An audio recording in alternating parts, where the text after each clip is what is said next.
Talk about this story earlier today. 2 people shot, 1 officer injured as a gunman led police on a chase all over the west side of the city. All right, it all started around noontime today when an alert officer made a traffic stop of a car police have been looking for. ABC 2 News' Brian Kubler fills in all the blanks on this dramatic story today, Brian.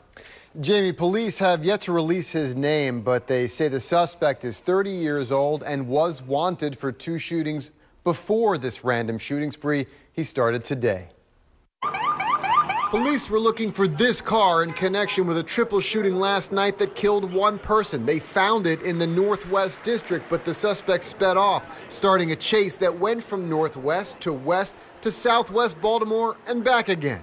A 30-minute pursuit as police say the suspect fired this handgun and assault-style weapon at random people along the way. 5 shootings in that time, hitting 2 people. 1 victim is in grave condition after getting shot in the head, and police say another passenger in his car went into cardiac arrest. Right now, this does appear to be a completely random incident. This doesn't appear to be someone who was targeting these individuals.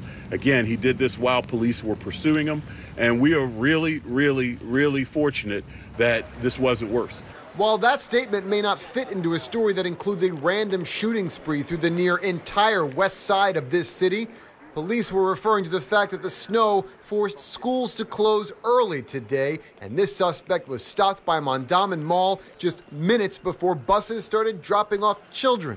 With all that, the police commissioner said his officers handled this pursuit by the book as this suspect beat this car down to the rims to evade them. God knows if we would have let this guy go, just imagine the damage and the destruction of life that would have ensued. But some points during this pursuit, the speeds were slower than at other times.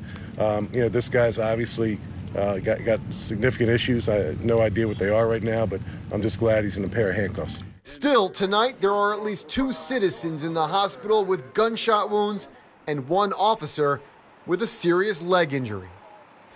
Now, the commissioner says at least 1 of his officers did fire on the suspect's car, but to no avail. It was a challenging pursuit and that the suspect was heavily armed, firing and appearing to zigzag and box around throughout the west side of the city. Police say that have about 6 crime scenes that they're dealing with right now, and even a bigger wake of car accidents and destruction of property calls. They're also seeing if any other victims are admitted into area hospitals with any gunshot wounds.